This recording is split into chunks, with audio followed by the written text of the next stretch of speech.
PNC government type governance, which is a high energy sort of governance.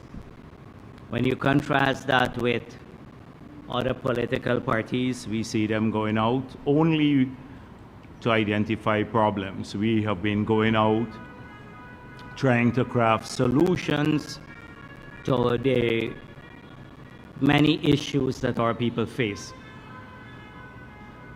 As I said before, the president has led in this regard. Many people see it as micromanagement. We see it as a caring president, somebody who can relate to people's issues as well as to the complex issues of governance. And President Ali has demonstrated that capacity, that he can function at both levels. Many leaders cannot function at that level. Just think about an Azruddin Mohammed can function at the level where he can mumble his way around basic issues. But just this week, I saw the president focusing on some very complex matters of a financial nature, matters to do with international diplomacy, the integrity of Guyana's borders, matters that involve not just national security, but global security. These are important issues that the government, often behind closed doors, have to contend with. So many people don't get to see that side of the government, but it's taking place, and it's necessary to keep our country safe and progressing. And I want to assure you that we have listened well, and we have every intention of fulfilling all of the promises we made in the election period. We did so in the period between 2020 to 2025, and before making commitments in 2025, we studied those issues, and those emerge as the main priority of our people. They spoke with a loud voice when we went to the communities. Some voted for us, a lot voted for us. Others did not vote for us, but they still have these concerns as their primary issues. And many of them believe that we hear from them that they're not going to vote for you because of these issues. But we believe if we address them, more and more people will continue to support the PPP. And let me just say that I want to once again thank all of our supporters, those who work hard and those who voted for us, for the overwhelming victory. Sometimes when you look at the media landscape now, you would think that the PPP narrowly emerged as the winning party. We did not narrowly emerge as the winning party. We emerged in a massive way with a huge majority over the combined opposition, all 5 political parties that contested against us. Combined, we emerged with nearly about 50,000 votes more than them. And we have 7 seats in parliament more than the combined opposition. That's a huge victory. And so the victory comes with a mandate from the people. We intend by 2031, I'm looking forward to working for 2031 when the PPP would emerge victorious again, that we are going to build on what we have accomplished now. We've made significant inroads into many communities. We have maintained the Indo-Guyanese support and Amerindian support to a large extent. We have grown significantly in Afro-Guyanese communities. A sizable part of that community has voted for us. And many others stayed away because they did not want to give us the vote, but they didn't want to give anyone else to. And that's a large group that we believe that if we work hard in their interests, that we can win that support too, as well as some others who may not have supported us because of some of the issues that I will talk about now that have been of primary concern to them. So we're keeping our ears open.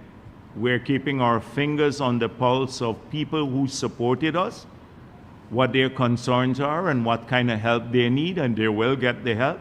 And we are keeping our pulse on those who did not support us and the reasons why they didn't support us.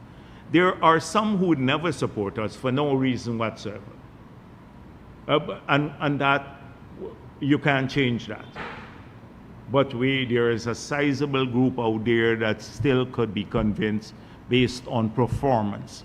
And the Indo-Guyanese and the others, people take that vote for granted. They don't support us because of race, because of our track record. People support us because of our track record of delivery. You just listen to a man like Winston Jordan saying, the farmers should stop growing rice. Granger telling people rice is private business. With all the woes that the rice farmers have today because of an international problem with market, they know that we have been supportive of the industry through drainage and irrigation to farm to market roads, without which you can't function.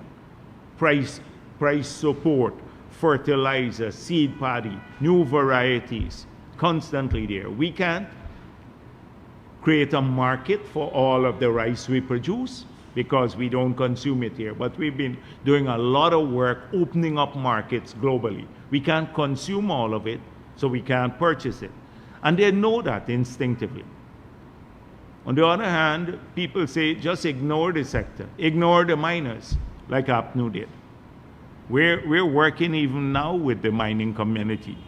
So I just wanted to say to people, we're hard at work, and we shall be so for the next 5 years in government. Now, many people believe that the term was not started as yet because Parliament has not been convened, because we don't want Azruddin Mohammed to be sworn in as opposition leader.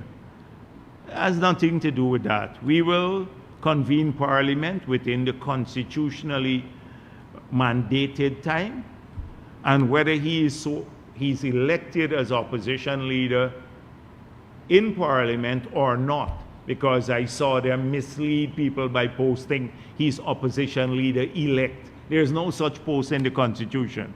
But Team Mohammed, I don't think they even understand that. It's only when you vote in Parliament, all the members of the opposition, then you have an opposition leader. But he believes that that will give him immunity from prosecution here locally and globally for the criminal activities that he's been engaged in for a long period. In fact, that is his fervent hope and that of his family. You see them going ballistic over the convening of Parliament, so if he's opposition leader, then maybe the US wouldn't touch him. The fact of the matter is the United States of America has just put out a reward for a sitting head of state in the neighboring country, Venezuela, $50 million United States dollars. And he's the head of state for his arrest or capture. $50 million US dollars reward for that. So our parliament, unlike other parliaments, doesn't give you immunity. But the whole family, they're going crazy because, and I'll talk a bit about that, because for a long time I didn't speak of them. And I thought we're done with elections, we move on elsewhere. But they keep misrepresenting what the PPP stands for. They keep playing them the victim. They keep sucking people into their web of lies to protect themselves. And so I will speak extensively about them and their recent utterances a little bit later. But once the parliament is convened, we will pursue the agenda we've set ourselves in the election period and the agenda that we went to the people of this country with. I said it at the convention center, I think 2 weeks ago, when I had a press conference there.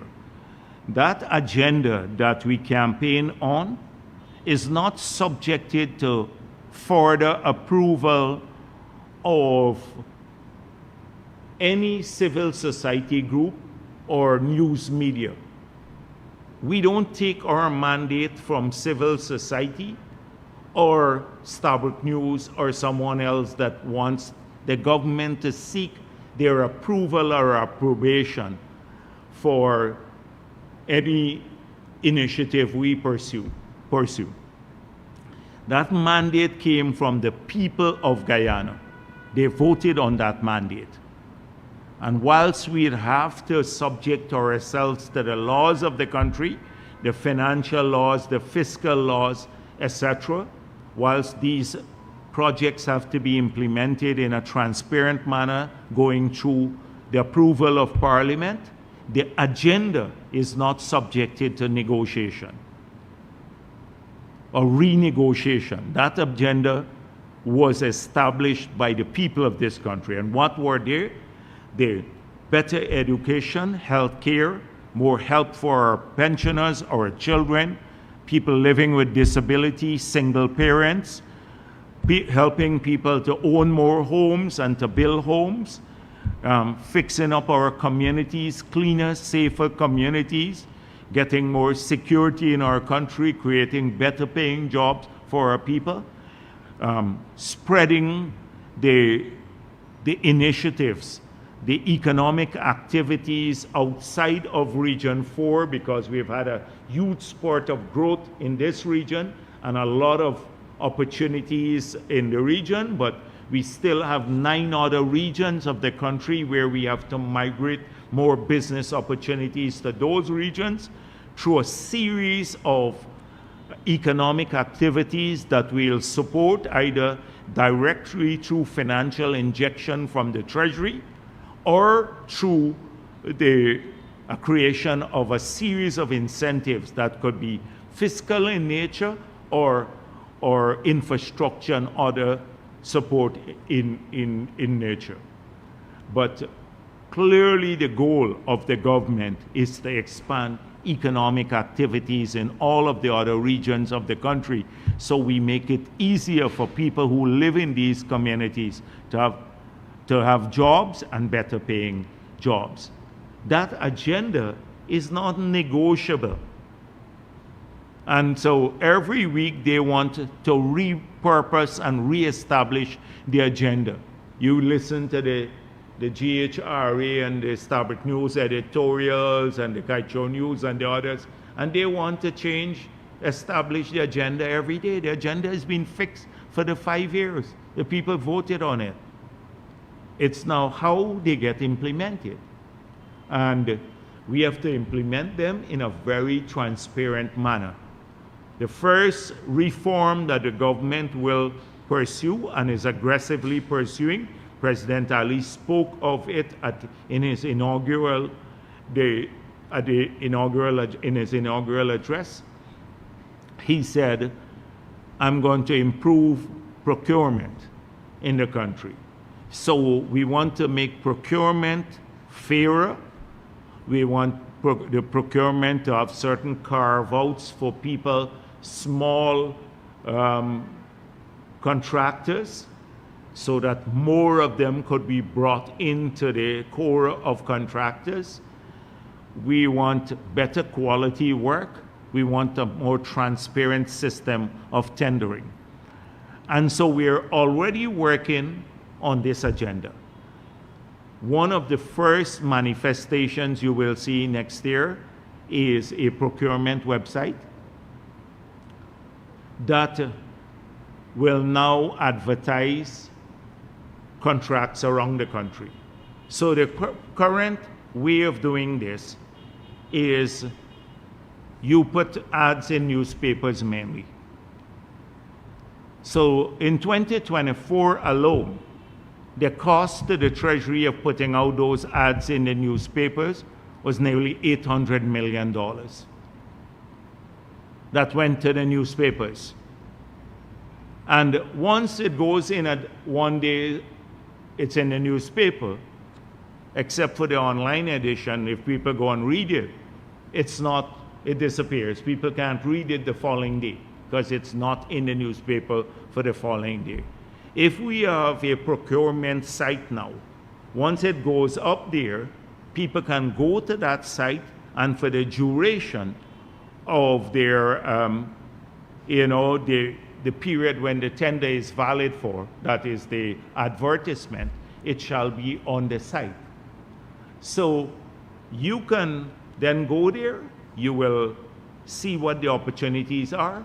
People don't have to go and buy newspapers now and scan the newspapers. For this, they can check from their phones wherever they live across the country. People have phones, they have now internet facilities in all, including in the Amerindian communities. They can check procurement opportunities across Guyana on that site. We will amend the law to ensure that that happens, and we will also be using the online media outfits to carry more of the ads because they reach more people. So we are not going to cut out ads totally, but we can cut down the costs or give online media outlets that get no share of this ad, although they reach more viewers often than the newspapers themselves. It's a more democratic system. You're going to hear the complaints from the Starbrook and the Kite Shore. All of them, they always say that because they believe they got a God-given right to government money and government ads. It must not be, they want efficiency in everything else, but not in that sector. So we have a duty to have efficient, use government money efficiently. And that would be the most efficient use of the government advertising budget. So you watch out for them going and complain. They've already been complaining globally. Oh, the government not giving us enough money, as though they, the people of this country have a duty to fund their newspapers or everything else, their activities. Watch out for the complaints to start soon.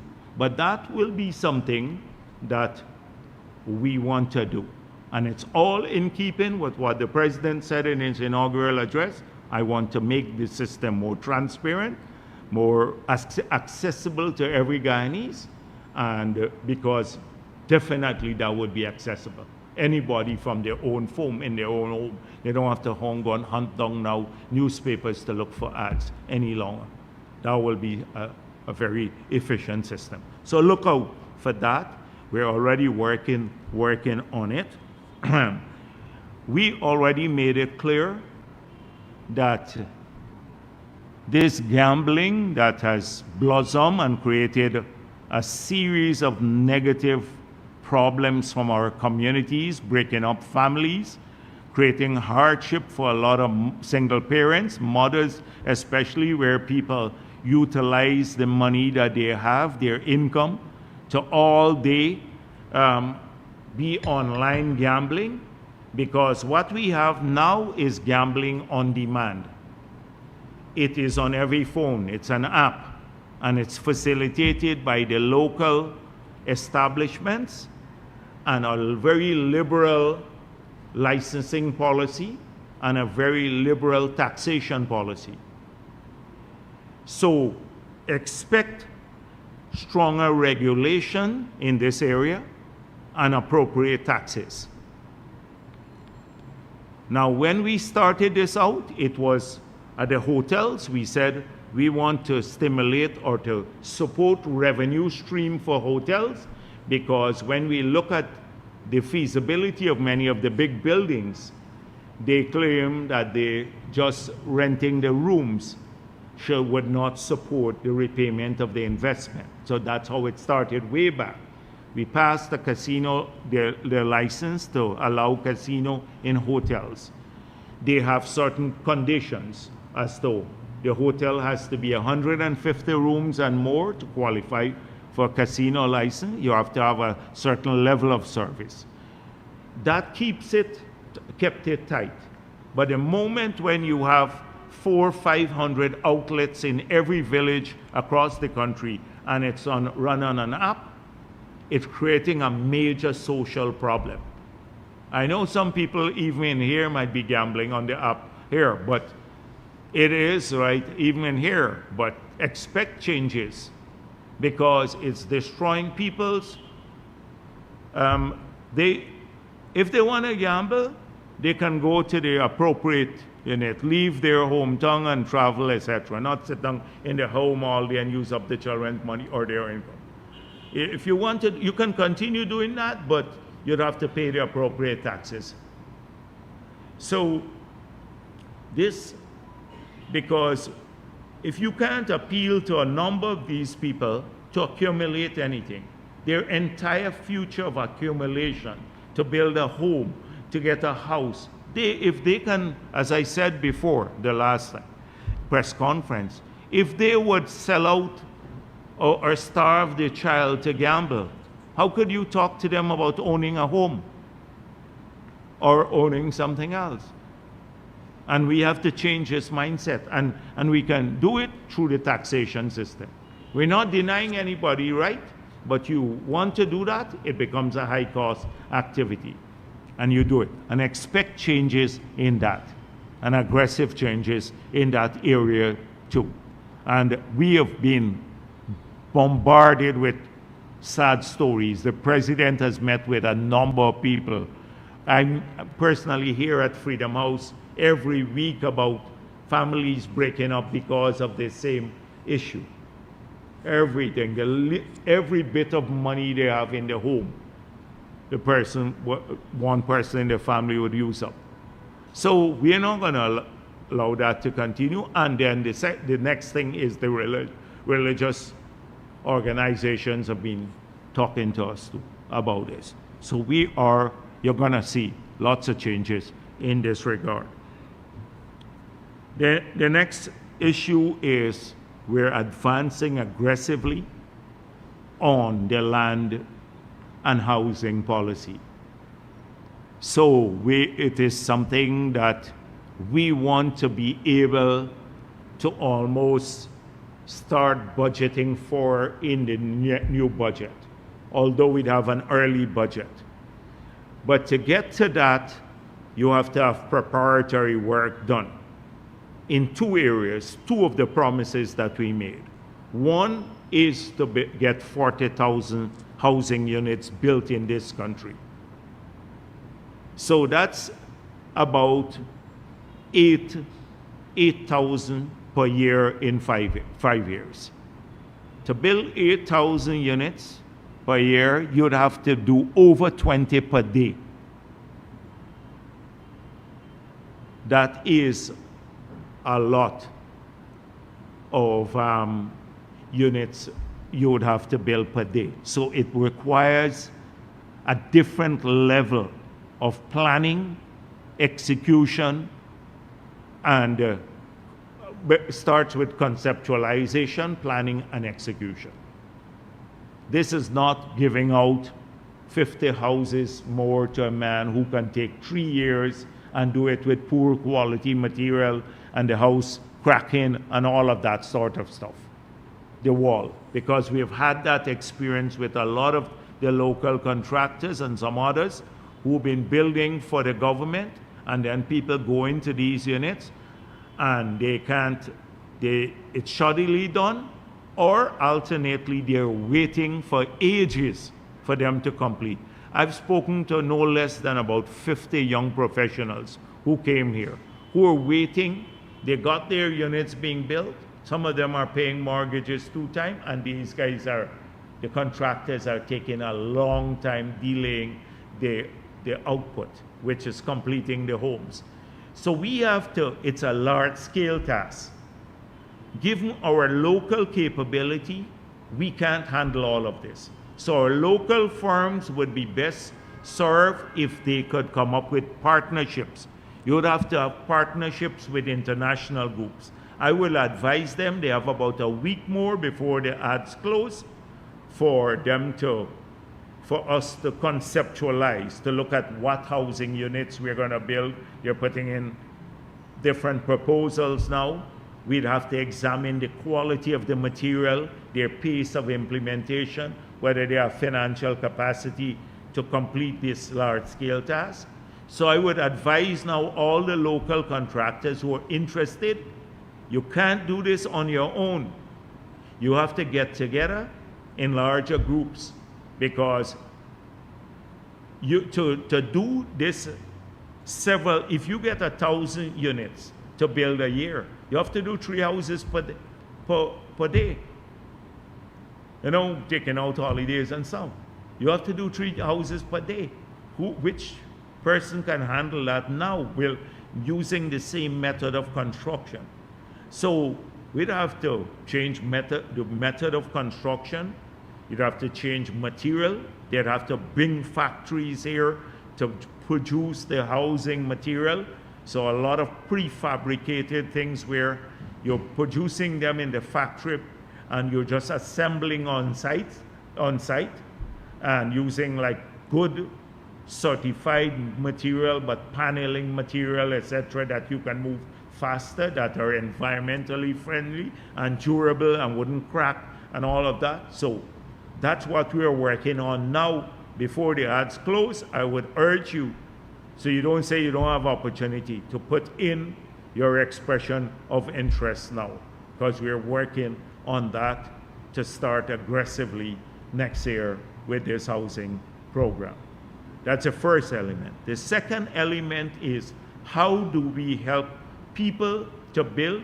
Some don't even have to build with government. They have their own house, they want to build their own homes, or help them to upgrade their homes. So we are exploring different ideas. In some communities, maybe the building material. We've spoken to some Amerindian communities, like there are 3 options now. Create a village fund for people to get the help there, or alternately, to buy the material to give to them, or a grant. We haven't settled on which model we'd use. It could be either one of those models or a combination of all 3. In the coastal area, it could be a different model, how we help people along the coast. But we said we'd help people to build, and we want to make sure that there's money in the budget to do that. And we're working now on what sort of model we will establish. So a lot of work is taking place behind the scenes. A lot of the things we promised not going to fall out the sky just like that. Require a lot of work. The next thing is the development bank that I spoke of 2 weeks ago. The development bank, we're already looking at the structure of that bank. We want the bank to have chapters or lending programs in all the regions of our country. We want to be able to leverage the 0 interest for their loans up to a certain level, working with the commercial bank system so that those who need to start small businesses beyond the level that they can get a 0 interest loan for, that we can leverage it with the commercial bank to do a blending where they can, in exchange for the government to undertake part of the risk, they can get lower interest rates and longer term credit from the commercial banks. We're exploring all of these now to move that initiative forward. So that is another thing, something else we promise. The president has, over the past several weeks, been talking a lot about business opportunities, from data centers to agro-processing, and he's been mentioning several of these, to fertilizer plant, to transport and logistics, about monetizing the gas in a gas company that would be owned nationally. That is consistent with what we said. We want to migrate business opportunities to other regions of the country, create new sources of wealth creation, support the creation of new business in Guyana and business owners, small business, but also It is part of the fulfillment of the promise that we made, that we want to structure a few business opportunities in government in the form of share ownership, that these companies that could generate a lot of income from government opportunities could be owned by Guyanese by selling shares to Guyanese, and then to underwrite the return on the investment. This is, so you hear a lot of talk about it, but when you think about the framework in which he's mentioning all of these things in, it's consistent with what we promise: expansion of small business and business opportunities, creating more jobs, creating more wealth, getting more Guyanese to own business opportunities that are based on government, lucrative government activities, particularly in the oil and gas sector, especially people who may not have a large sum of money to start a business, or who may not be interested in that. They could then, through a passive investment in shares, in equity, supplement their income rather than have that income sitting in the bank as savings and earning a return that is significantly low than they would get from an equity sort of investment. So that's the framework in which all of these conversations are taking place, and you see a lot of them taking place, but sometimes the context is not clearly understood by people, including our supporters. Why are we talking about this? It's part of the fulfillment of our vision.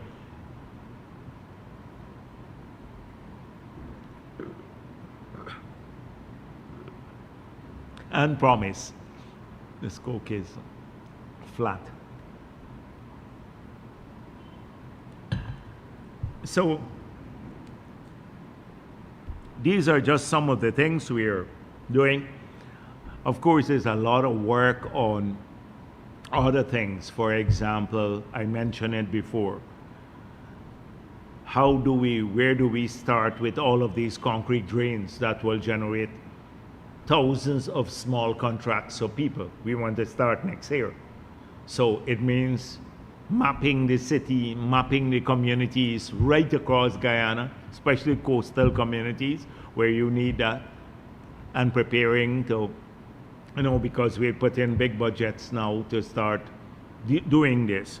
We're looking for land for landfill sites across the country because we promise better, cleaner communities. So we want every NDC and the villages, the big villages, to have places where they can take the garbage that's not far away from their communities and process the garbage, so that we would support their, through more funding and through the provision of equipment, all of these NDCs and towns to it, the capability to clean the place up, which is something that our communities want. A lot of that is being done.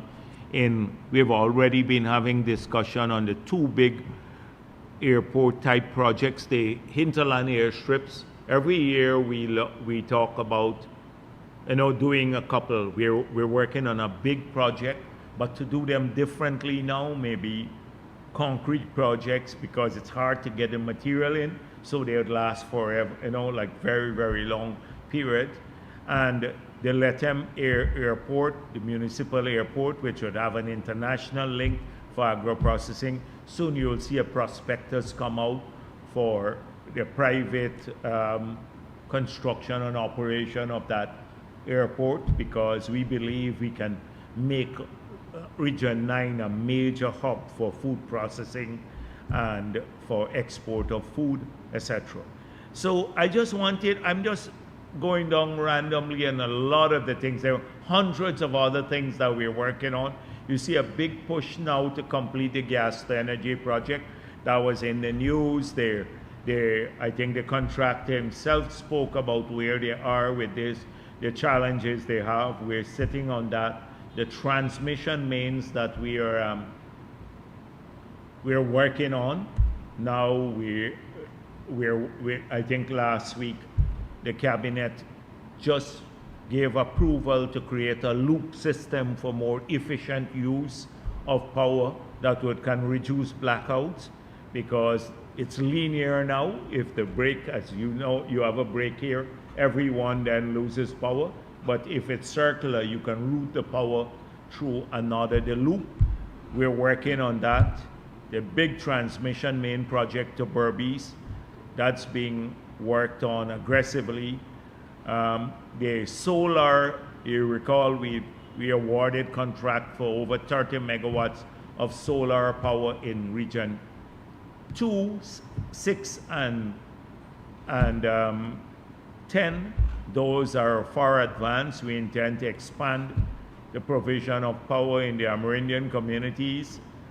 In these areas, we've had a lot of requests, and the mini grids. All of this is being planned now to roll out so that we can improve the power situation there. The big roads are already being designed, the ones we promised. The highways being designed, and the feasibility studies are being completed a long time back for these roads. You just have to expand them. They're single roads, so you just have to expand them. So a lot of that is being done now in preparation for the new budget, which will come early, and hopefully we can then advance a lot of these measures in the country. These are just a few of the things I wanted to mention. I saw this week that ExxonMobil Guyana chief said, converting into liquefied natural gas, not a priority. Let me make this clear. When we said we want to monetize the gas, and that we were going to go out for an expression of interest to get a company that would work with us in a tripartite way, and with us and Exxon in a tripartite way. We're serious about it. And we made it clear that we want to do this earlier rather than later.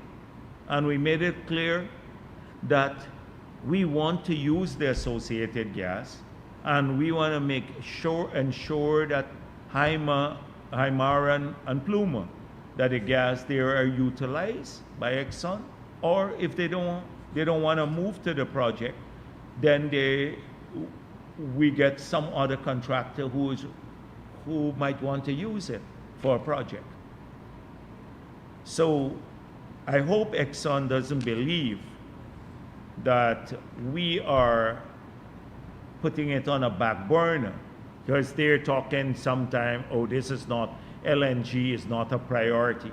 Now, anything that would make the project feasible will be a priority for us, because it will bring a revenue stream to the country. So we made it clear at the beginning that when this project is being examined by all the parties, that we have an open mind now as to the use of the gas, that the most feasible use should be pursued, the one that brings the greatest return to Guyana and to our people, and that would also justify the investment, because we are not putting in the investment, it will be done by private individuals, so they have to have a say in what the gas is used for. But that is what we intend to pursue. So we haven't taken any option off the table in the pursuit of this project as yet. And LNG is one of those very feasible options, and that could be done faster because you can do it through a floating platform. I hope Exxon doesn't think that by trying to take this off the table, which it seems as though they're doing by saying it's not a priority, that they would delay this project that they were not initially interested in, because the infrastructure to promote other use of the project will take much longer than a floating LNG structure to use the gas. So I hope I'm wrong, because I have not spoken to them as yet, but since he mentioned this is not a priority. Let me say it returns. Anything that will monetize the gas and bring a revenue stream to our people will be a priority for us. So I have to disagree with him here.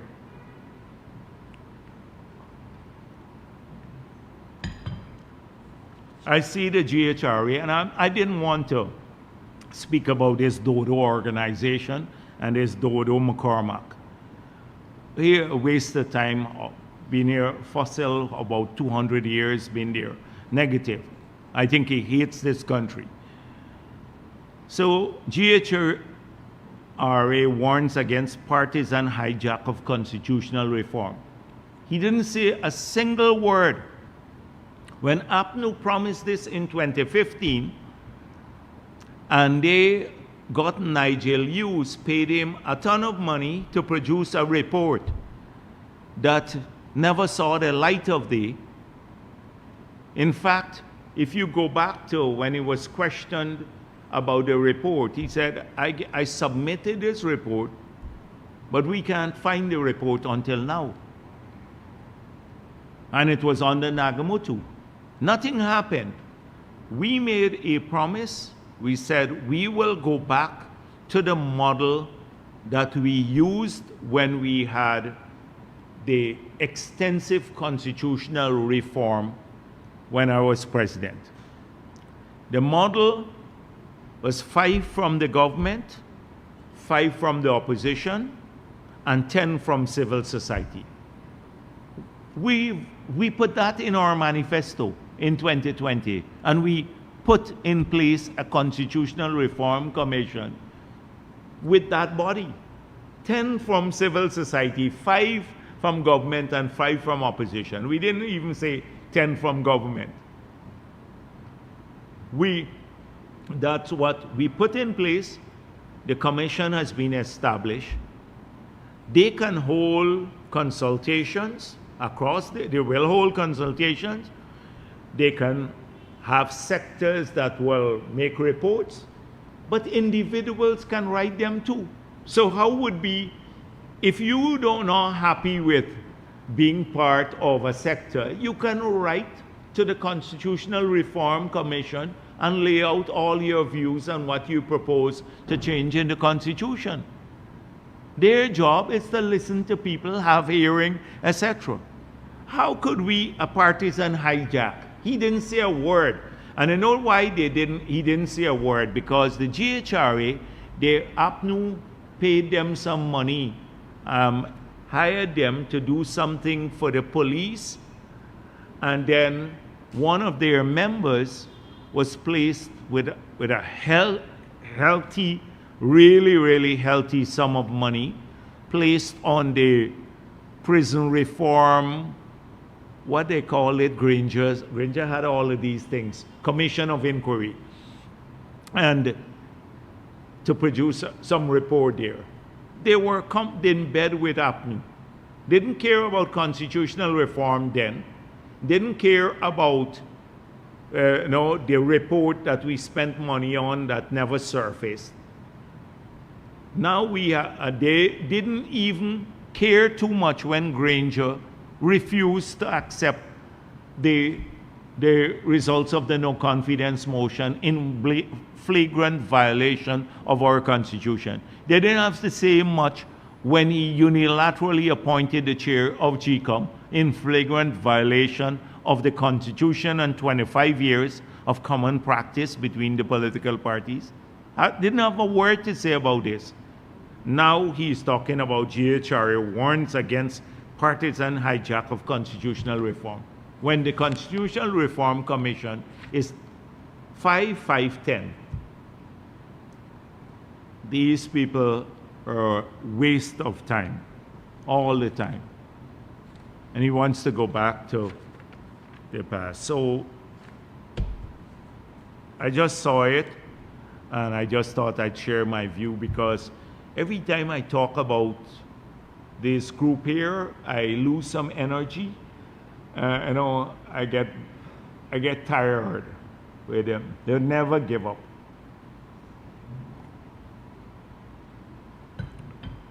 So In the last couple of weeks, we have had two major sets of issues. Very interesting. Azruddin Mohammed and his father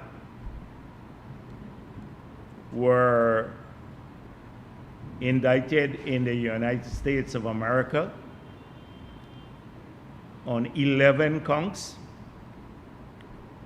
of mail fraud, wire fraud, and money laundering. Serious offenses in the United States of America that have massive jail terms attached to them. In fact, the maximum penalty for each of the 11 counts is 20 years imprisonment. If you go to the United States, the laws of the US, and you Google it online, and you check mail and wire fraud, you will understand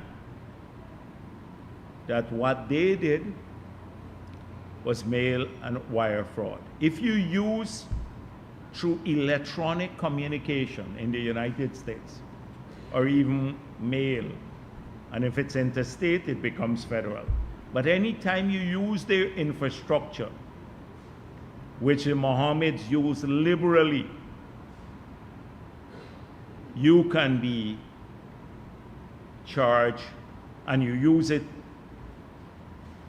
to defraud anyone, a person or an institution, whether that institution is a United States institution or a United States citizen, or an international institution, or a person who is a non-citizen of the United States of America,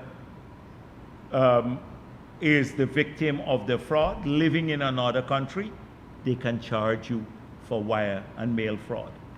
So I've heard this stupid explanation of, oh, why would the US prosecutors indict him if the victim on these charges, when the main victim of the tax evasion is a Guyanese institution and Guyana? They need to check their law. So that's the first thing. The second stupid thing that they talk about, and you have some really stupid people in their camp, they claim that they're the victim of PPP persecution. So, you recall them talking about the PPP. In fact, Azruddin Mohammed on several occasions have said to the public at Umaniyana, when he went to vote, I think observed the vote on the discipline services vote, gave interviews with the local media and said, the matters in the United States of America would be resolved, implying that there will be no consequences for him or his father. Those matters would be resolved.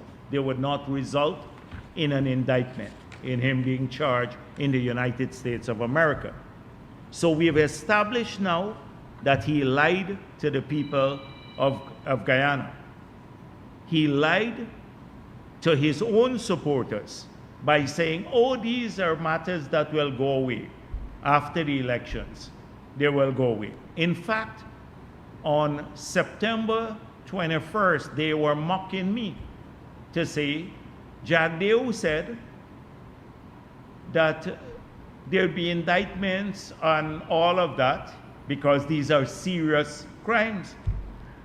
And as he was lying, look, Azruddin Mohammed is still here, nothing has happened, etc. Claiming, and then the day after he gets indicted, he then says PPP made him get indicted. After saying we were lying on him all along. So you can't have it both ways. We were lying that for misleading people that he would be indicted. Then when he gets indicted, it's a PPP conspiracy. So I will come back to that matter in a moment. But let's talk a bit about the other matter. This week has been dominated by talk about collaboration between the PPP and APNU, or more than that, we struck a deal and that deal resulted in the outcome in a few elections, particularly in regions 10, 8, and 4 that we currently have. So let me go back about deal with this collaboration, word collaboration. From the beginning, the first week I sat here and I said, the Mohammeds, if they come after the PPP, which they were doing, they started doing when they started their campaign, we will defend ourselves. And they issued a release, and then the same week I said, we are aware they were having discussions with APNU and AFC way back in the past. From the moment they were indicted, not indicted, they were sanctioned. In mid-2024, when they were sanctioned, and the PPP said, you're sanctioned, we're not going to put our country at risk by doing business with you, because the United States government made it clear our banks could not do business with them. Anyone who does business with them could be subjected to sanctions.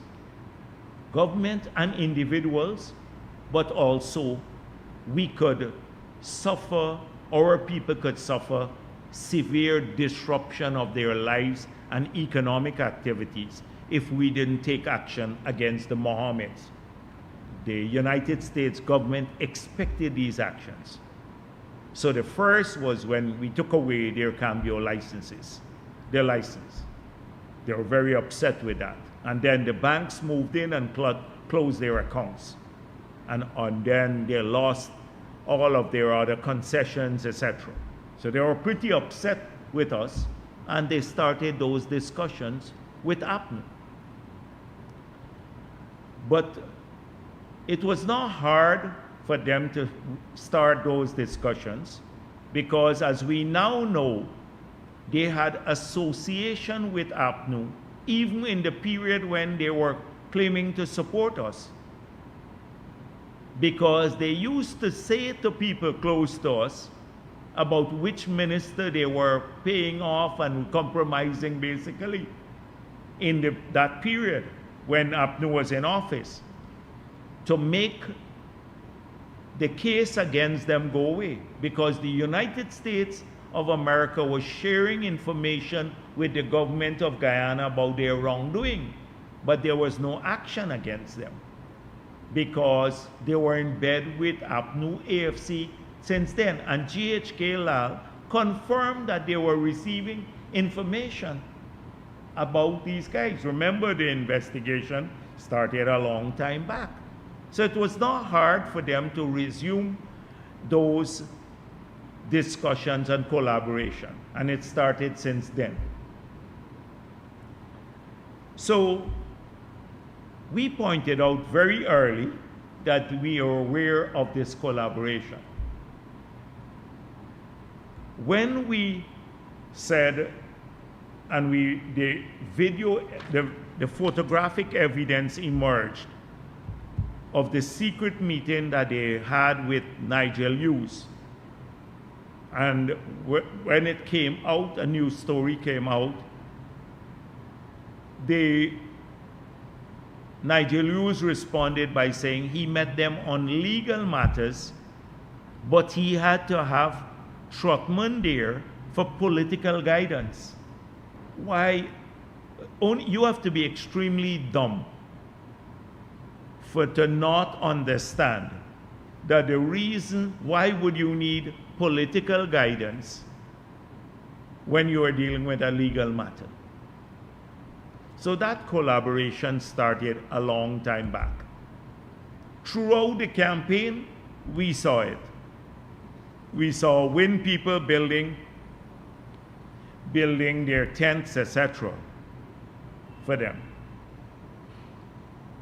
But evidence of this emerged now, of the confirmation. So not a lot has been said about the bombshell that Darren Wade dropped in last week, or was it this week, when he said that he was directed in August of this year, weeks before the election, by APNU leaders, and he cleared it with Norton to file cases on behalf of the Win party. He was directed basically by APNU leaders, and Norton gave his approval to file cases on their behalf. Now, Darren Wade is a senior member of the PNC. They could have said to him, you stay away from this. These people are our political opponents. And if one wants to go back now and understand why, throughout, although they knew that Win was cannibalizing their base, why many of the APNU leaders were not taking a position. They were lukewarm in their criticism of Win, because there was this collaboration. It's either at the party level or through individuals who were either compromised by money or had a long history with the Mohammeds that they did not want revealed. And so that is very evident for the whole country. People are saying, look at what's happening. This man is going into their base. And in fact, they're encouraging him. A lot of the social media people who were pro-APNU suddenly switched to Win. So now you see them, propagating on behalf of Win. So therein lies the explanation about their campaign. They didn't mind. In fact, I don't know if they didn't foresee it, but we forewarned them. I personally said to many of them, you're coming in number 3. You're coming in number 3 in these elections. It's either their hatred of the PPP was so dominant, or they were aware of it, but they were compromised. And I think in the spirit of the collaboration, they were more compromised. That is why they were not fighting back. So when you talk about Win, talking about collaboration with anyone, this is evidence of collaboration. Darren Wade made it clear this week that he got approval from the PNC leadership to support Win. That's one. Up to now, in spite of all the fight, APNU this week put out a statement saying WIN should defend themselves. The Mohammeds must come out and defend themselves by revealing, exposing the PPP leaders who were close to them. So they must be compromised by money to be, even at this stage, trying to defend the Mohammeds and talking about due process in the extradition if there is request for extradition. They defend even now the leadership of the PNC, and I believe that many of them may be compromised by money. And then if you look at the last press briefing that WIN had, so the press briefing, it was not press conference because they don't take questions. So it was done by 3 persons, Tabitha and her husband, and I think it's Odessa Primus, their general secretary. And all these 3 individuals can be traced back to the PNC. So their lament at the briefing, they were visibly upset, in fact mad, that they were betrayed by family. That was their thing. You know, we are working together. How come we're collaborating all along? And their betrayal was by family. Because really, the two of them, the two parties, practically are around the same, in spite of what they claim to be. I see Standard saying they're too independent. There is an article that they're too independent. Independent? I want to say something bad, but they were tight in bed together, but they were so offended. You know, family betrayed us. We are all PNC people. Because I think the PNC didn't see any distinction. It's half of their members already there, and they work tight together. And oh, there's a new Terence Campbell, my friend, and all of that. And we thought we could work out something. So that was their concern. Imagine the WIN people, the 3 of them were concerned, and the team Mohammed, about Burnham's legacy. I thought this was an independent party. That APNU, PNC, is betraying Burnham's legacy. So I would not, if I'm a party, their legacy might be the Mohammed, but that's their leader and everybody else. What's their legacy? They're concerned about how APNU is betraying Burnham's legacy, because they become the biggest defender of Burnham's legacy now. WIN has become the defender of Burnham's legacy. Burnham would have never done this. Well, Burnham would have done much more. I can tell you about that. But they have become the defender of Burnham's legacy. This is WIN. That all tells you about the tightness between the two. They're wedded together. They're attached at the waist. They're attached at everywhere else. These parties. So they, as I said before, they're offended that the elections in these areas turn out the way they did. So Odessa Primus was very lofty. You know, she's the Democrat. We're the new party, new culture. We want to make sure that people get what they vote for. We're Democrats. We want the voting pattern to be reflected in the leadership of the RDCs. That was her whole contention. They're very lofty, but they emerged and were funded by money from a criminal family.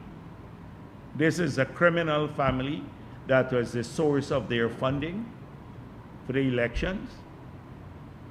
So let's examine this loftiness, whether they really meant it and they're really Democrats and they want the will of the people to be reflected in the leadership at the RDCs. So in Region 4, APNU got 46,956 votes, 25% of the votes in Region 4.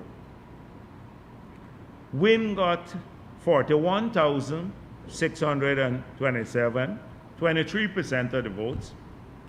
And PPP got 87,536 votes, or 49% of the votes. We got more votes than the two of them combined. But we won the plurality. The people in Region 4 said, we don't want WIN, no, we don't want APNU, we want PPP. But bulk voted for us in Region 4. 87,500 voted for us, 41,000 for WIN and 46,000 for PNC or APNU. How come they were negotiating if they wanted to reflect the plurality and the will of the people in Region 4 to be respected? How come they wanted the vice chairman and APNU will get the chairman? If they're so interested in democracy and independence, it's bullshit. You know that they're talking about this. It's nonsense. If they really believed in that, the PPP should really emerge as the chair. If they believe in that, we won the plurality by a significant number.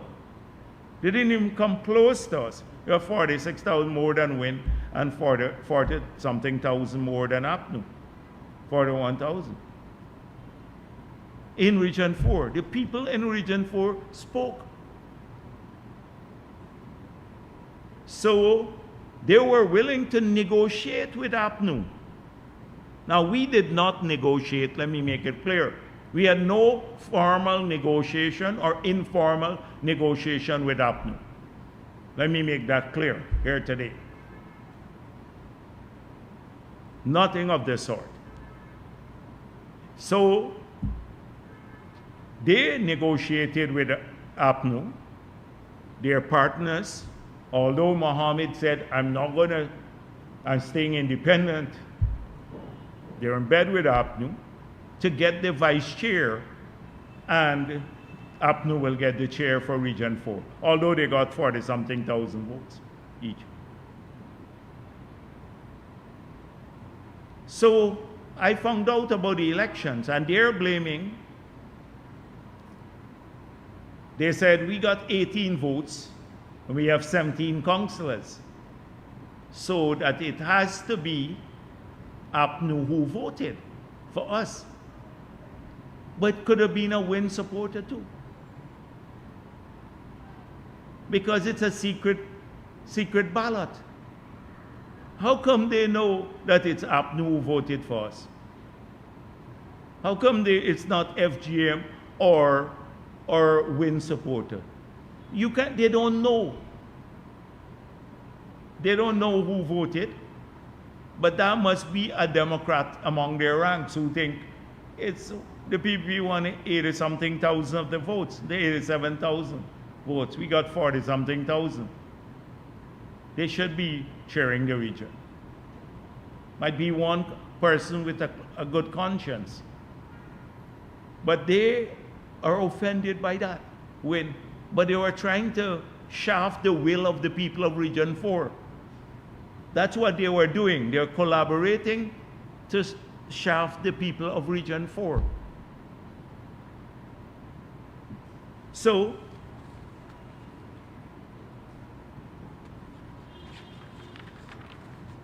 on one hand, they said it's okay to do that, to shaft the people who got the plurality of the vote, the PPP, but in Region 10, we got the plurality, but so we are offended. that people voted that way. We have no interest in the leadership of Region 10. The people want Win and they want APNU. They'll get Win and APNU.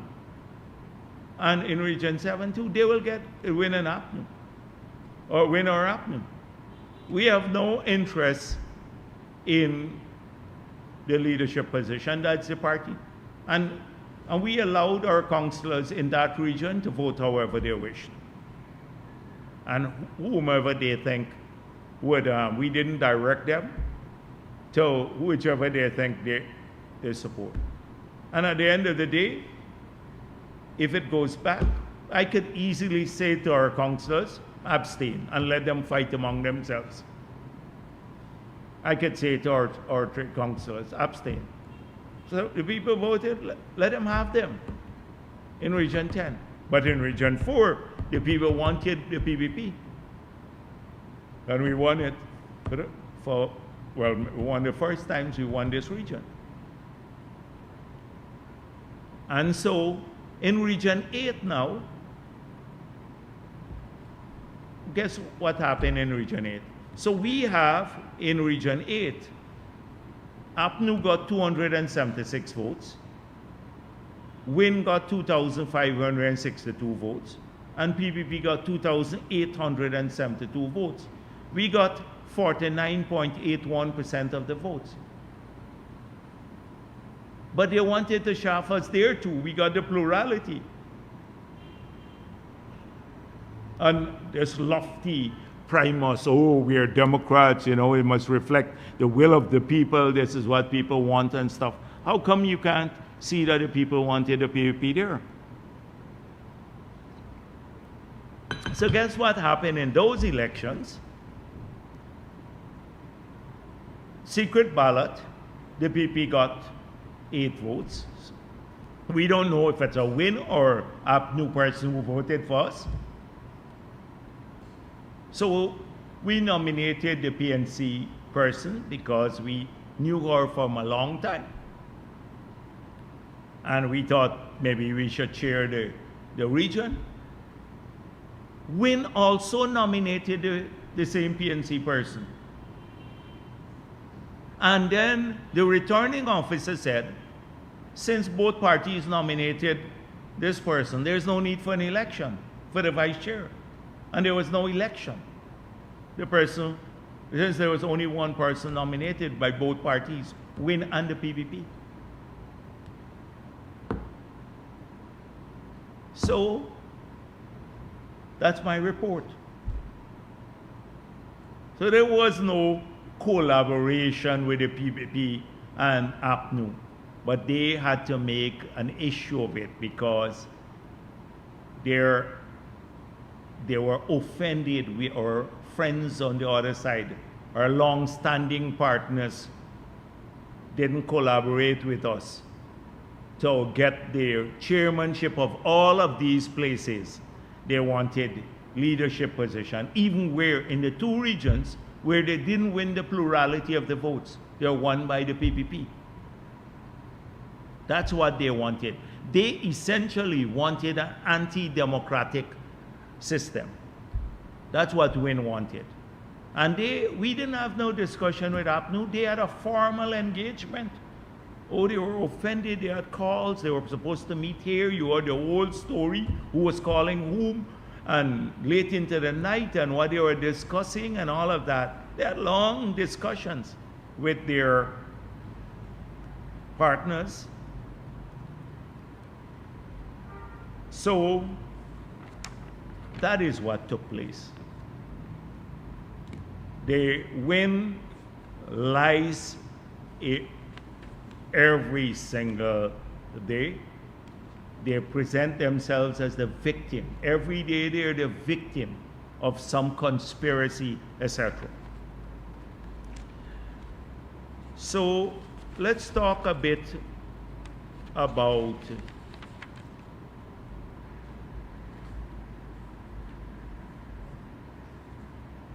return to the Mohammeds.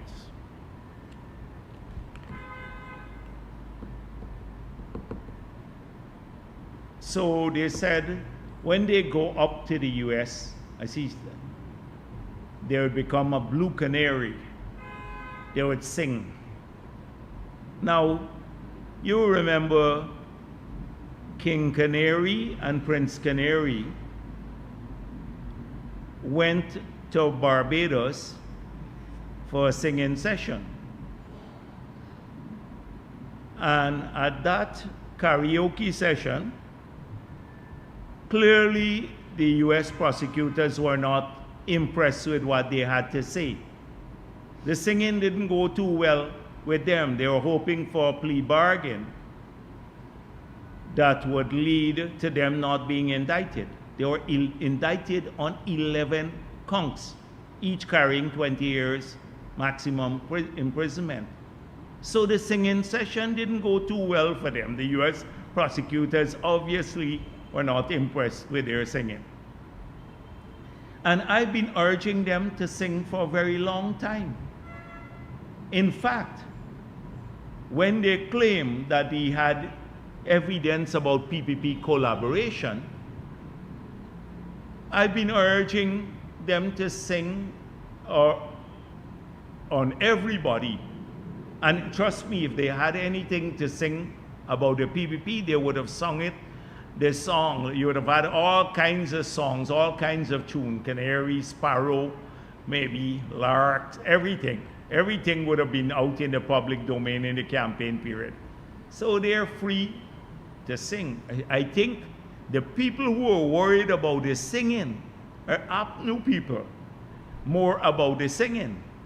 You see one GHK Lal, the thought of the singing has surfaced, and he is suing people. He is panicked. He had a mini singing session with Travis Chase, who he gave a license to, gold license to, although you have to be in good standing. I think Travis Chase is a convict, and you can't get a gold license. You have to carry in police report, all of that. But Travis Chase got it. Travis Chase gave him a forum to do some singing. Imagine, somebody sent me the thing, and he said, I never met when I was at the gold board any of these people who were selling gold to the gold board except in the presence of someone else.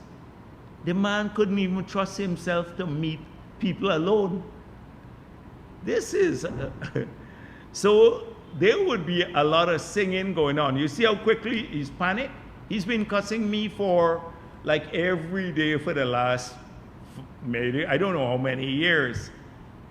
And calling everybody under the sun corrupt.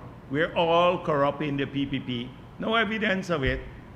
Calling people corrupt. One thing surfaced, because he was the chairman of the gold board when a lot of the gold was smuggled out. And so let me say this here now, that the GRA, the police, must immediately start the investigation of all of those corrupt officials who collaborated, and the gold board, who collaborated with the Mohammeds in smuggling the gold. In every period, in the APNU period as well as the period under the PPP.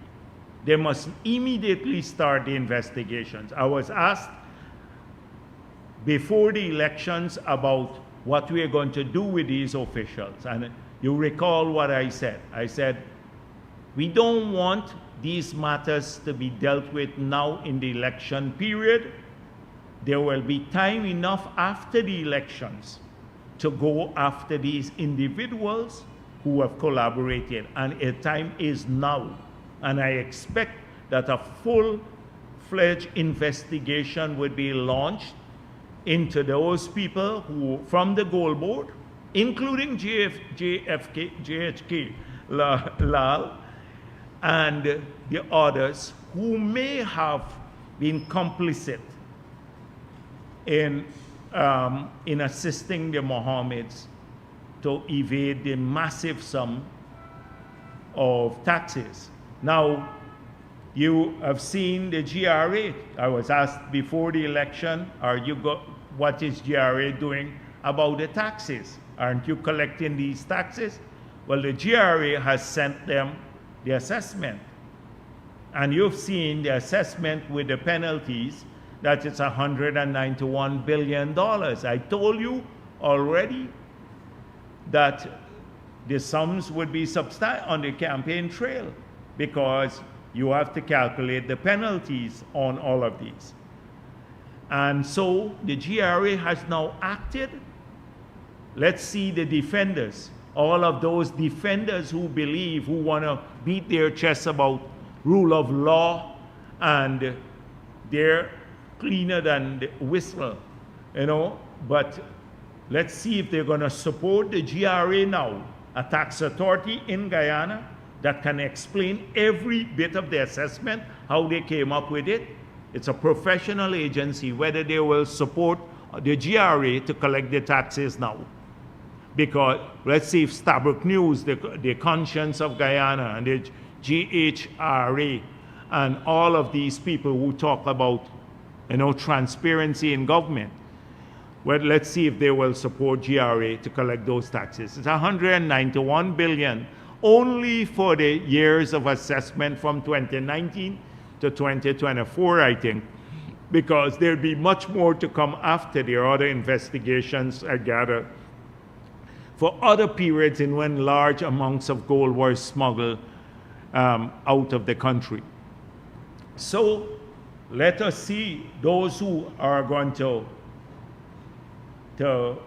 support this. Watch out for them. Let's see what they're going to say. And let's see if the courts, because here in Guyana, because we have some funny things happening in courts here too. You saw the U.S. brought up the same indictment where I think it's on either the wire fraud or the mail fraud case charge, where they have evidence, and I think they have the individual, because in the indictment they didn't name the people, I guess to preserve the anonymous character of the witnesses and stuff they have. So they have, I saw that, I read it carefully. Obviously, they have the people who they compromised to create the false invoices in the United States to submit to GRA here. We have, when we went to the court, we had the check, that a manager's check issued by a U.S. bank, showing they paid this huge sum that they declared for $75,000, but they paid $680,000 for their Lamborghini. That alone should tell you how much of a stinking liar this guy is. He is just a blatant liar, and he got some people defending it. You're a blatant liar, something that could obviously be proven. Let me see if he's going to tell the judge what excuse he'll go over there. Whether he'd have the trolls in the U.S. cussing the U.S. judge when he has he can present the evidence there and say, no, it's $75,000 he paid. He present the evidence there. So that will come up back in the courts here. Let me see how the judges will process that now. So clearly, the GHK Lal and the other enablers might be worried, So I was saying that GHK Lal said he's not loyal to anyone. He's loyal to the PNC, to the country. And he's above board. He doesn't even shake the hands of presidents, President Granger or Irfan Ali, because he's a clean man. Under APNU, there are two ways you got a job. Either you're loyal or you're corrupt. And if he wasn't loyal, then there's only one other choice. So I hope he's considering that. He could have easily claimed I was loyal to the PNC, and that's why I got the job. But he's saying, I wasn't loyal. How did he get that job? That's a cushy job. And that was an important job there. How did he get it? As chairman of the Gold Board under APNU, when you know those positions were preserved for people who could either do things for the minister or the others, or people, or something else. So he has a lot to answer. The shine, he doesn't look so clean anymore. That's why he's panicked. He's running all over like a headless chicken, running around in all the place. It's coming home close to him. So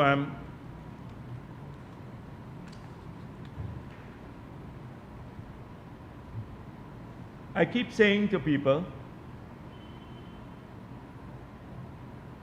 that the Mohammed camp, especially the Mohammed family, is in full panic mode.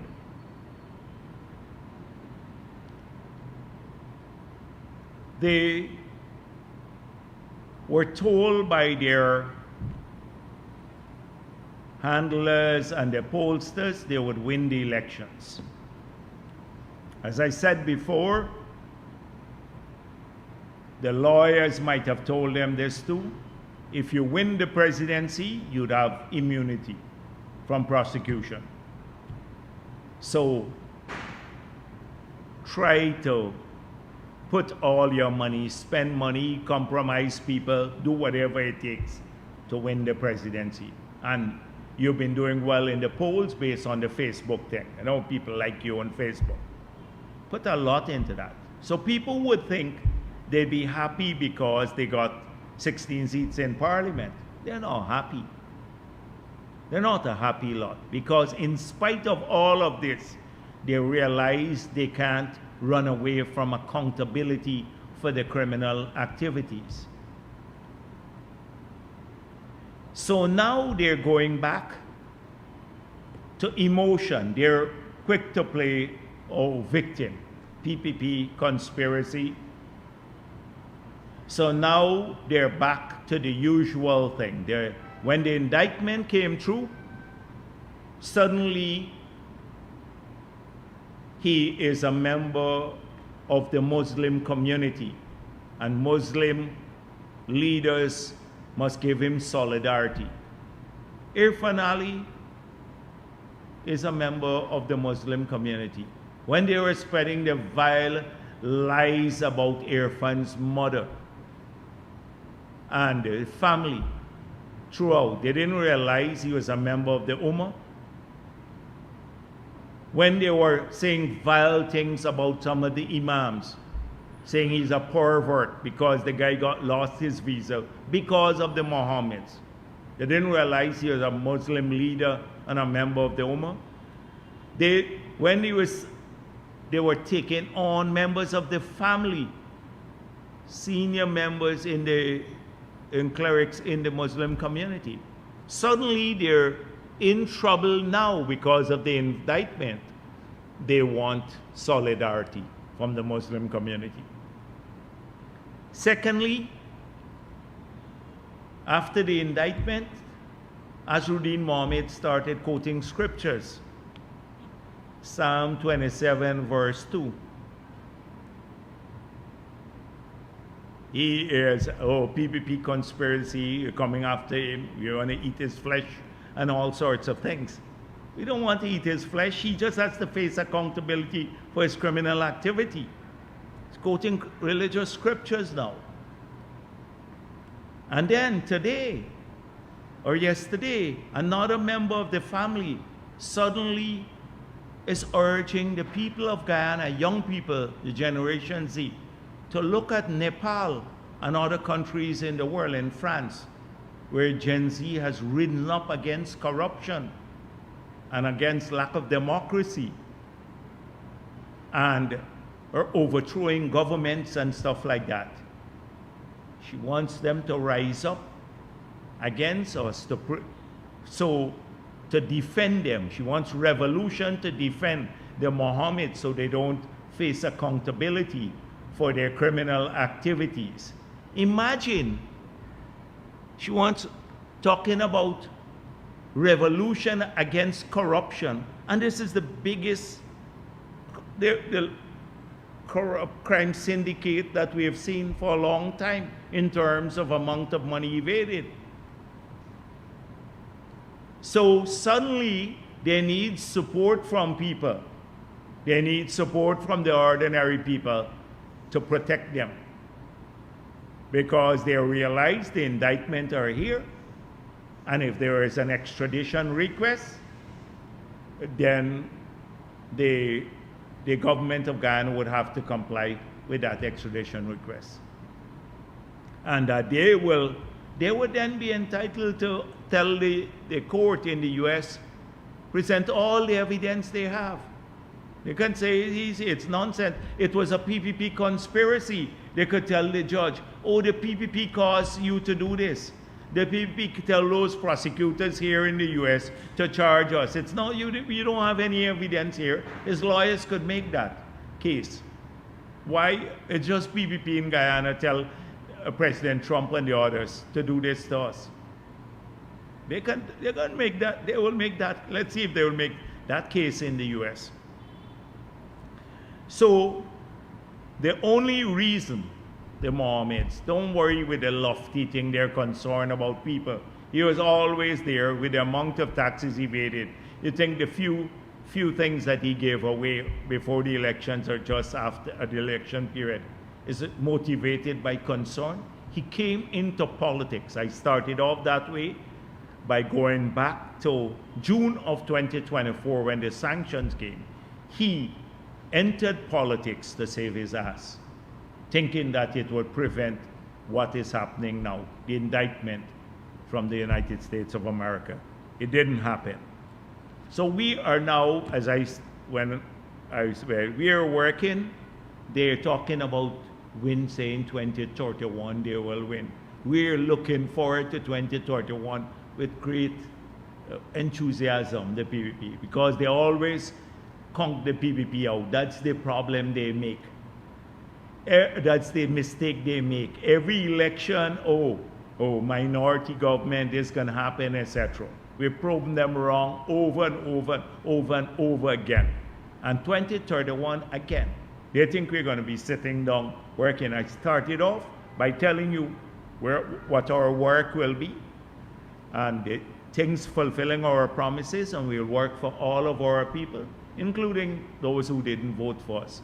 But we'll support our base too, and those who supported us. I want to say to them today, you will get support.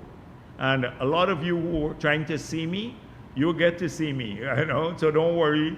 Many of you have been trying. I'm busy now. We're working on the budget.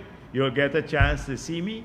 There will be lots of things. All those police who during the campaign and afterwards approached me about promotion, there is a process now, a review process, because many felt they were bypassed, not treated fairly. I want to say to them publicly here now that you can make contact with us. There's a mechanism that the president has asked the police to put in place to review all of those cases, to see that people have not been treated unfairly in the promotion exercise. I promise that we're going to get it done.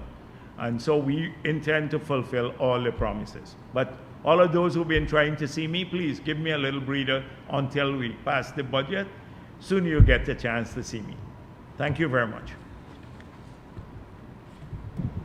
Dr. Jagdeo, Michael Rodriguez for Daybreak News. As much as the PPP is known as the government to deliver on economical promises, so far the intent on enforcing laws that it relates to wrongdoing by politicians, whether it would have been what has happened between 2015 and 2020 by APNU or the Mohammeds, or now what's been found to be the collusion of JHK Lal. It's all been just rhetoric. Nothing has been delivered so far. Can the Guyanese people expect a time period when the PPP government will get serious with this kind of corruption? No, but give me a case. Give me a case. We got several people charged for trying to steal the elections. It's been a nightmare for us to get the hearings started. this question should be directed to the judiciary too. I keep saying this. So in other countries, this is moved with speed, great speed. And until now, we haven't completed that.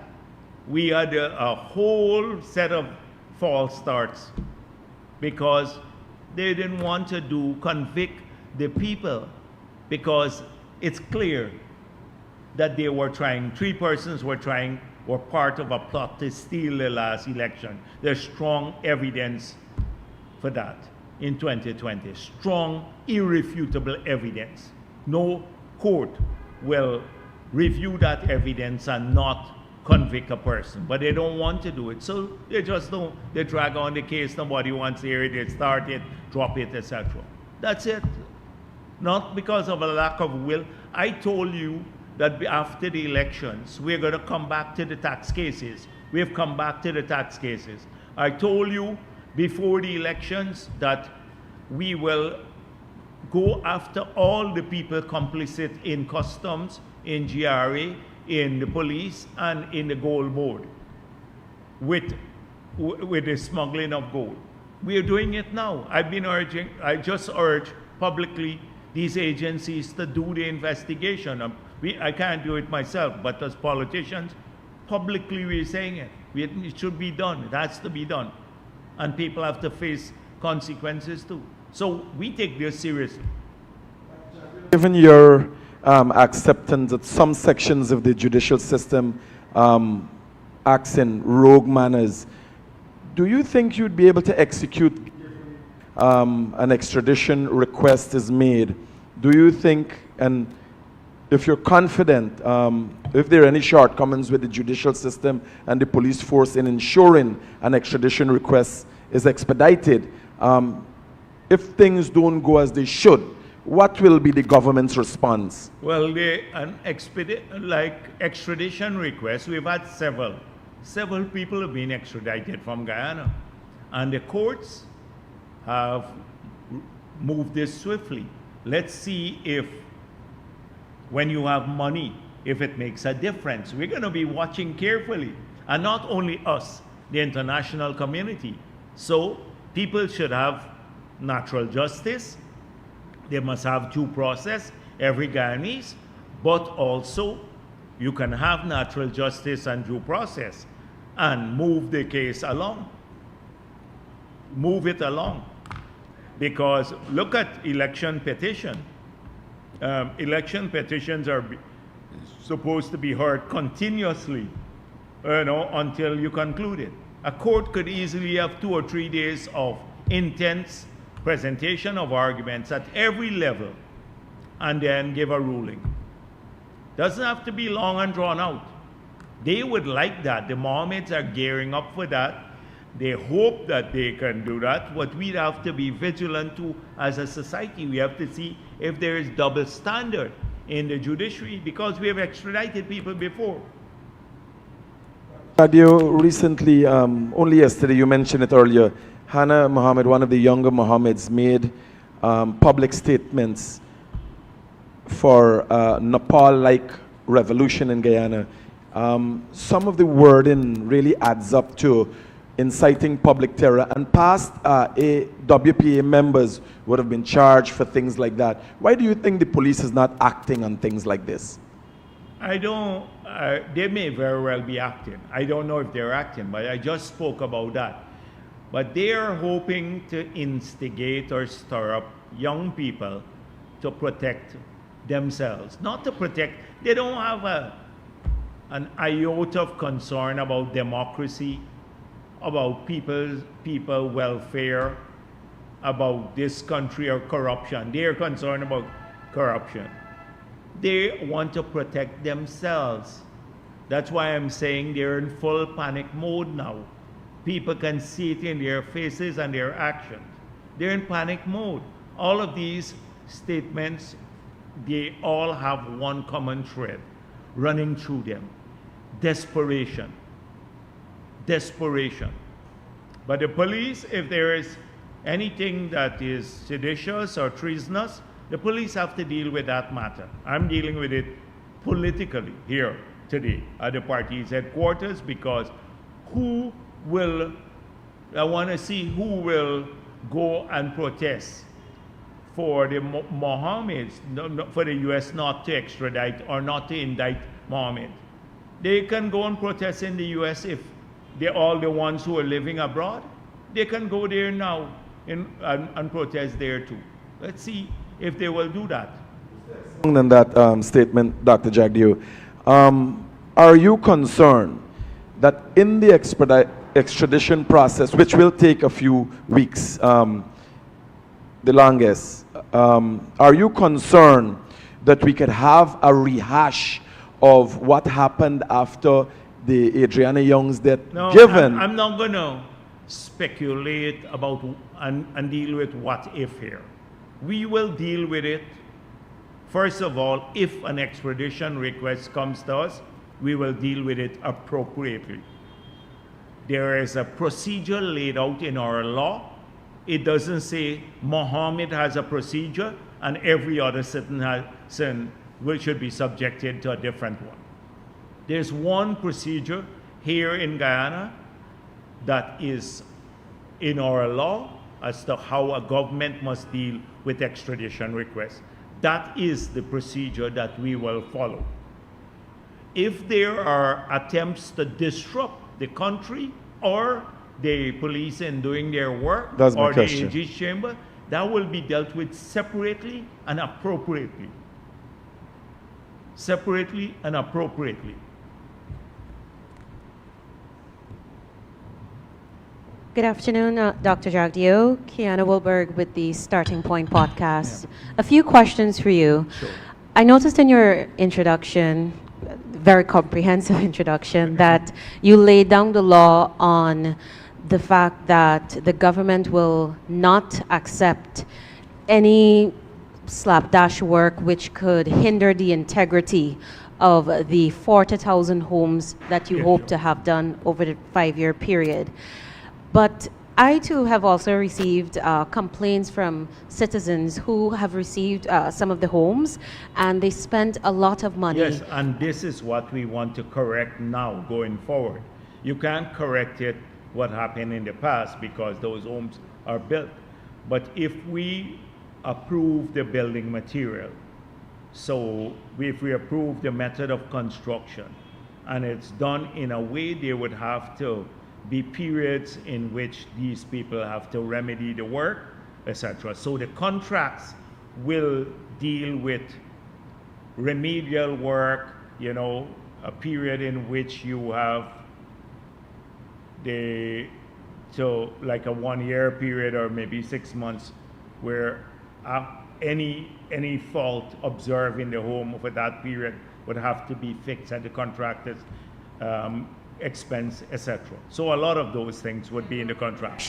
Right, there will be lots of protection. That's what because of that concern that we live in the same society. We go down the street, we go to the corner shop, we hear the same people. We're a small country. And so all of the complaints you hear, I hear them every day. People call me and say, this thing didn't happen, the house somewhere is cracking, the window is not leaking, something is wrong with it. I hear that a lot. And then you talk to the contractors, and some of them are so arrogant because, you know, they have so much work. They say, oh, I'm not fixing that, because they go off to work in the private sector. They're not looking for government work anymore. There's so much work out there for them to do that they don't have to come to you anymore. So this is a huge problem we have, and we're trying to fix it. Similarly with the homes that you laid down the law on, the roads as well. There are some instances where you find that the roads, they're high quality, that's done, and then in some instances you find that it's not on par with what you would see in other places. So I explained that before, that we sometimes have variable quality. And you require more supervision, but it's a consequence of us also trying to be more democratic by giving more people work. So if you have one contractor doing a whole road, a big contractor, you can supervise the uniformity of the road, test the batching plant, see that the PSI of the concrete is of a certain quality, check the steel, do everything, the method of installing the steel and everything cement. You can pay more attention to it. When you have on that road 15 contractors now working, right, with different levels of experience because you want to help people get a small contract, then you experience this sort of problem. So it's something we have to look at too. It's the same thing with drains.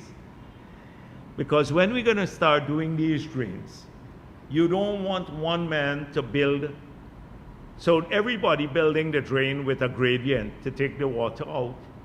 And then suddenly in the middle of it, if you have 5 lots, the middle lot, 2 on both sides, is very high. So then suddenly the water stops there. You can't drain the water. So it's a challenge when you try to get more contractors involved. But if we only focus on the big guys, they have so much work. They don't do it on time too. So the only reason we managed to build so many community roads is because we gave out to small people. But then sometimes the quality gets affected a little bit. So we'd have to try to improve on that. Hopefully, when people have more experience, some of them did it the first time and stuff, then it will change. And that's why we may have to look at proper molds for the concrete drains. You don't want ugly looking drains too. You know, maybe the precast drains with nice molds and all of that. So the place looks really neat and uniform. One man just putting some old cardboard and pouring the concrete, and then the drains look ugly in the villages or in the city that we're gonna build. So it is a big task ahead of us. It's a big task ahead of us, and we have limited number of engineers too. So that's why you have to work overtime to get this done. And then you get the heat if one thing is not done well. Although you can't check everything at the same time. I want to switch, sorry, go ahead. Yeah, go on. I want to switch quickly to oil and gas. You responded to ExxonMobil's Mr. Routledge, and you noted in essence, and I want to ensure that I have this correct, I understand this correctly, that Guyana is going to determine its own destiny regarding the gas resources and monetization. 2 things we said. We said this project has to happen, and it has to happen soon. It must become a priority for everyone, for Exxon, for the government of Guyana, and the other partners. That we want a revenue stream to flow from the gas early to Guyana. That in determining the feasibility of the project, which will determine the raising of capital for the project and the attractiveness of the project developers, which include Exxon and the others, can look at every option. One, bringing the gas on shore for industrial purposes, which is a bit more challenging because it requires everything, pipelines and stuff. 2, LNG through a floating platform. 3, taking the gas to Trinidad because there was that request. They have to study every option and then determine which is the most feasible to make that. What if they say, oh, take LNG off the table, and then say, you know, to bring it onshore will take 10 years, and also we're not sure, we need to create the demand for it. Then they get a free pass. When an LNG option could be a feasible option and can be done swiftly, but he is taking it off the table already by saying it's not a priority. I don't want it taken off the table in the assessment. We're saying don't take it off the table. Now, I think it's premature for him to say this. Over in Suriname, we saw a recent report on the Demerara waves that Suriname has now walked back a promise that it's made to its people for an oil royalty payout. I want you to talk a bit about how this stacks up against the government's cautious approach.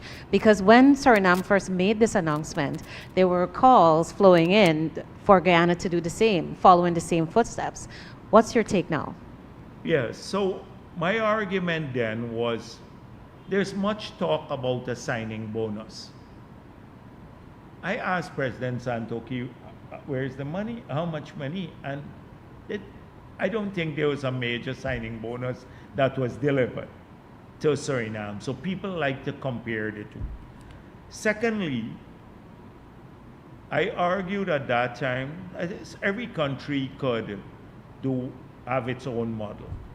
But if you give $750,000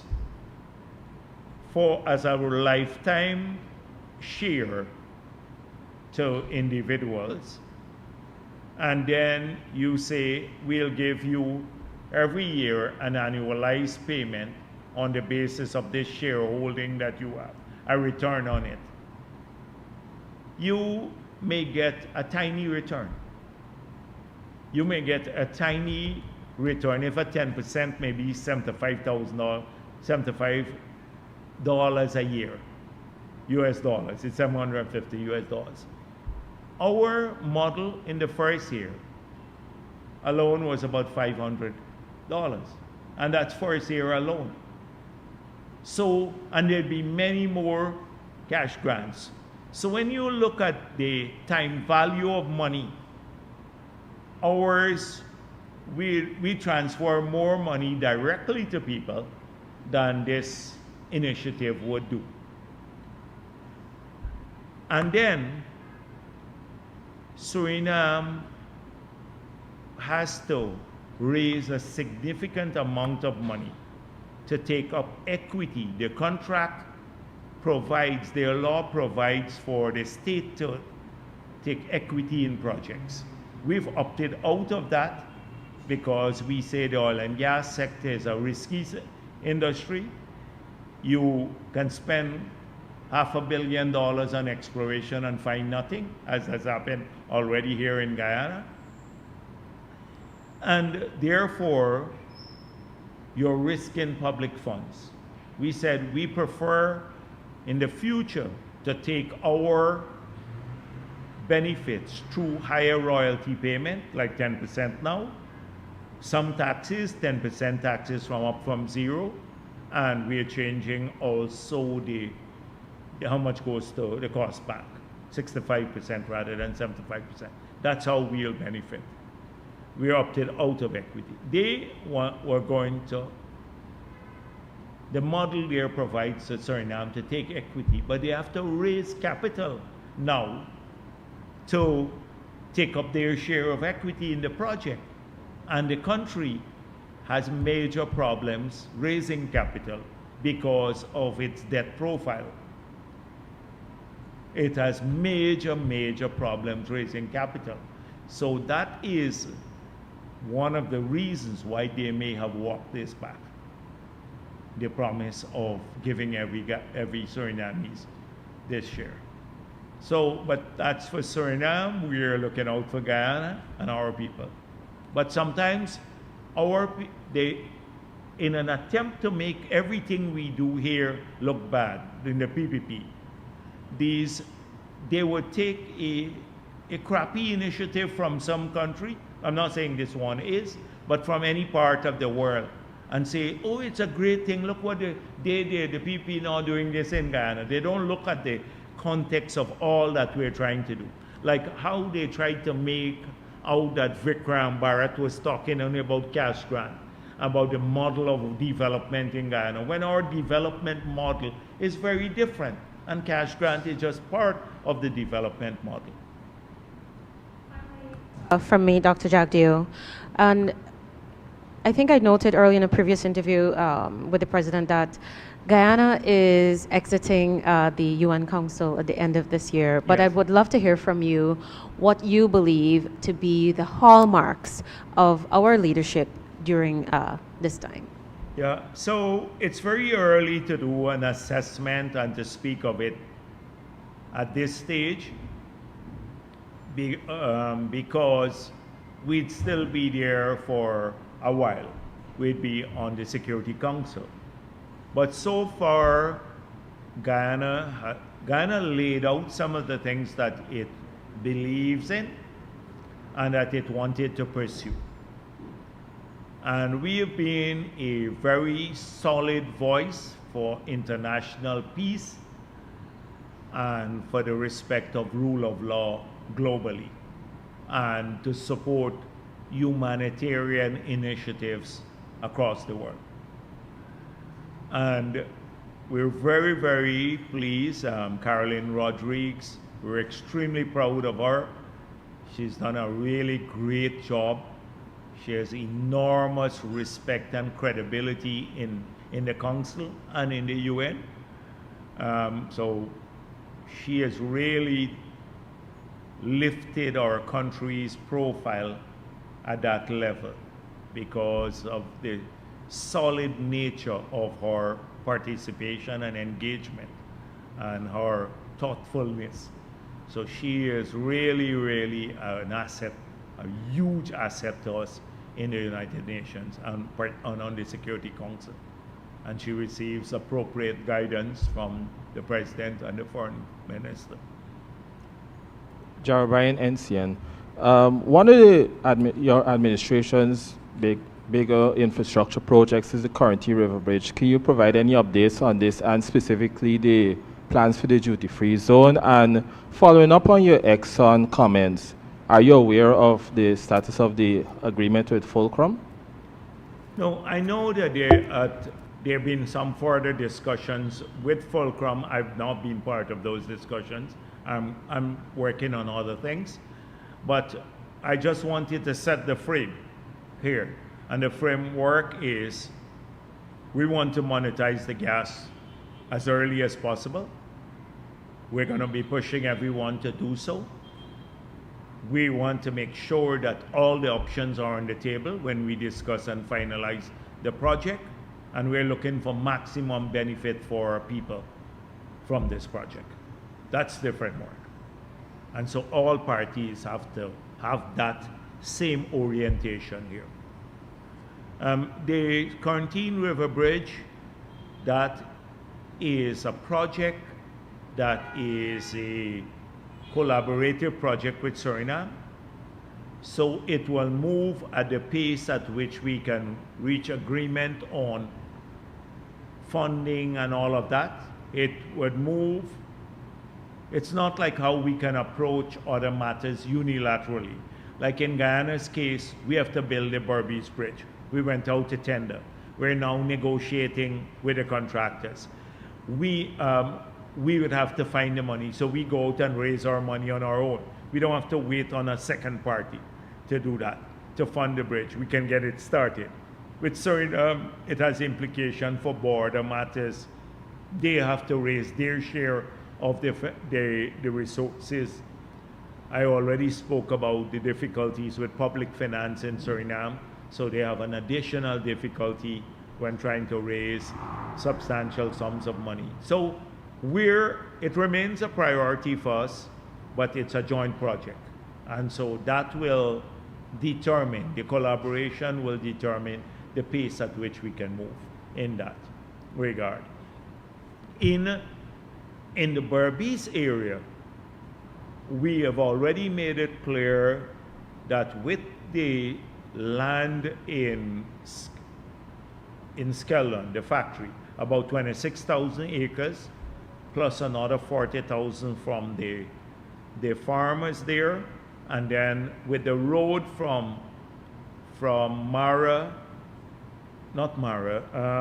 Molson Creek to Oriala that we're proposing, which we put some money in the budget next year on, that will open up more lands. we're talking about maybe 100,000 minimum, 100,000 acres, 150,000 acres of land that we will bring into agro-processing and plantation type agriculture, an agro-industrial complex with all the logistics there for that area in Berbice. That would also be buttressed by the New Hope-like canals that we're building, which would irrigate another maybe 30,000, I think 25,000 acres of land in another part. It's 25 or 30,000, yes, somewhere around that. I think in region 5 it's 55,000, yes. So more lands would be opened up there. So major agro-industrial ventures. You've heard the president been speaking quite a bit about the agro-industrial ventures that we're hoping to support. Good afternoon, Trina Williams, Ghana. This is outside of the industrial hub we're trying to create also in Berbice, surrounding gas and energy and all of that. Good afternoon, Trina Williams, Ghana Chronicle. I want to come back to the government aggressively pursuing its land and housing policy, Sure. but more on the legislative side. Our property laws have been criticized, especially by the CCJ. Is there, especially when it comes to how title is held and land conveyance, is there any consideration by the government to amend? I didn't see that because I think we have a clear case of the titles and transport, right? But and I don't know what was the nature. I haven't seen this. No, it's not a current issue at the CCJ, but it has been brought up. There was corruption in the past. And fraud, especially with transports. Transport what? When it comes to certain cases like Marlene and Todd, where we saw fraud with transport. Oh, fraud, yes, that's it. But the fraud, there's nothing wrong with the system. It's people, I've known some cases where people fraudulently transfer property to others, you know, and because of corruption in the registry or somewhere else. So that's corruption. You got to tackle the corruption. But you recall I said before the elections that we have to explore blockchain technology for a number of areas where we have, like the land registry, like Lands and Survey Department, where GGMC, where people make an application. Sometimes it works on a first come, first served basis. They go on the land, they find some gold, somebody come and displaces them. They get one guy in GGMC to throw away the paper, and then the man loses his property there, or what he was working on. So the way you tackle this is through blockchain analysis for storage of information. But if there is corruption, we should take action against the people who are corruptly involved in this. I wonder if a private action could be taken against a person who's corruptly transported my land to them. Maybe there is, but I didn't see anything wrong in the system. That's what. And the laws deal more with the system. The law can't say stop being corrupt. That's implied. You shouldn't be corruptly transporting people's land. I don't know if you had a specific idea. It seems like there's a matter close to your heart on this one. Someone stole your land or your family's land. You can let me know what the details are, right? But the system, we have two systems, right? The old system, and we moved to titles because it allows us to give people more ownership documents for larger groups. the transport system where you have to go through the registry, the gazetting, and all of that. It's a bit archaic and slow, and that's why we move more to the land titling system, which is a new system. I see the Starbuck News come in late now. Slow, you just come like you all heard, and they sent you over with a question there. My apologies for being late, sir. Good afternoon, Dr. Jagdeo. Starbuck afternoon. News, Committee Slow. My question, there is a global maritime agreement that CARICOM countries are expected to sign on. It is to reduce carbon emission from ships. Is Guyana signing on to this? Can you say? So, I don't know what stage it is in CARICOM. I've not followed that, but we would have, at some stage, we have to examine emissions from vessels coming into our region. Globally, there's a move to reduce the carbon emission from these vessels. My point is the whole world is retreating from their obligations under the UNFCCC process. The United States of America has made it clear they don't believe in the agreement. This is one of the biggest emitters on a per capita basis in the world. If the United States of America and many developed countries are now going to cut their emissions, why should the developing world that produces a fraction of the global emission be running behind all of these initiatives right now in the world? That's what we have to ask ourselves this. And I think this will come up at the COP in Belém. That how much, if we stop emitting zero, we turn off all of our lights and shut down all of our cars and everything else, and we stop Exxon, we're not producing, we will not save the world 0.2% of 0.2 of 1% of global emission. If we go back to Stone Ages, we all start wear clothes and walk around in Guyana and stuff like that. Nothing. We don't use anything. We go back to that period when we were, since we were evolving from a long time back. We all go back there. That's how it is. So how can we make the biggest impact on the world? Only the ships coming in to the Caribbean. Aware of the agreement? So I'm gonna look at it, because sometimes these perspectives, to be frank with you, I have not been engaging these matters even at CARICOM level, so I don't, it comes to me occasionally, but I have a different perspective on some of these matters, and I think I like to do commonsensical things. We have to examine that. People sometimes sign on to these things, and then later there's no enforcement mechanism.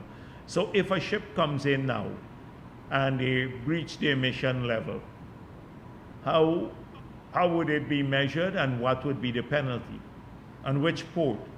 Who will levy the payments?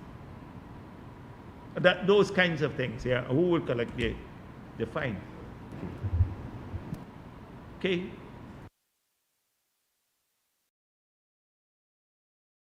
Yeah, sure.